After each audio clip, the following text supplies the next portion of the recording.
পঞ্চমতম বার্ষিক সাধারণ সভা অনুষ্ঠিত হল পূর্ব বর্ধমান জেলা স্পোর্টস অ্যান্ড ফিজিক্যাল কালচার অ্যাসোসিয়েশনের।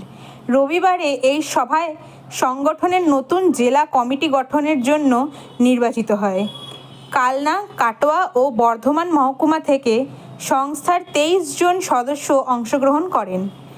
সংস্থার সভাপতি নির্বাচিত হয় তারকচন্দ্র দে, সম্পাদক নির্বাচিত হয় সমর দাস। বিভিন্ন খেলাধুলা, ক্রীড়া পরিকাঠামো, সমস্যা ও সমাধান ও ক্রীড়া প্রশিক্ষণ শিবির সহ মহকুমা ও জেলা ক্রীড়া প্রতিযোগিতা নিয়ে আলোচনা হয়। পুনরায় নির্বাচিত হওয়া পূর্ব বর্ধমান জেলা স্পোর্টস অ্যান্ড ফিজিক্যাল কালচার অ্যাসোসিয়েশনের সম্পাদক বলেন, আজকে আমাদের এখানে পূর্ব বর্ধমান জেলা স্পোর্টস অ্যান্ড ফিজিক্যাল কালচার অ্যাসোসিয়েশনের বাৎসরিক সভা অনুষ্ঠিত হলো। এখানে সকল সদস্যরাই আজকে উপস্থিত ছিলেন।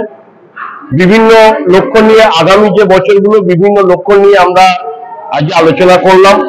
আরো কি করে বেশি করে প্রশিক্ষণ শিবির করা যায় এবং পূর্ব বর্ধমান জেলায় আমাদের কালনা, বর্ধমান উত্তর, বর্ধমান দক্ষিণ, তৎসহ কাটোয়ায় আরো বেশি করে যাতে ক্যাম্প করা যায় এই বছরে, এটা নিয়ে আমাদের পাশে সভাপতি মহাশয় আছে তারকচন্দ্র দে, আমরা বিভিন্ন আলোচনা করলাম।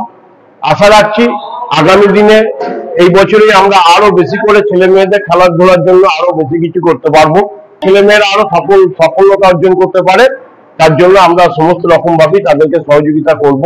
আর পূর্ব বর্ধমান জেলা স্পোর্টস অ্যান্ড ফিজিক্যাল কালচার অ্যাসোসিয়েশনের বাৎসরিক আলোচনায় আজ অনেকে উপস্থিত ছিলেন। অজয় কুমার মন্ডল ছিলেন, মণিমালা ঘোষ ছিলেন এবং আমাদের জেলা সদস্য আছেন, আমাদের সভাপতি তারকচন্দ্র দেও আছেন, আমি নিজে সম্পাদক। তো এই বছর আমরা চেষ্টা করছি আরো খেলাধুলাকে কিভাবে এগিয়ে নিয়ে যাওয়া যায়, প্ল্যানিং ভাবে আরো কিভাবে উন্নতি করা যায়, তার জন্য আমরা চেষ্টা করছি।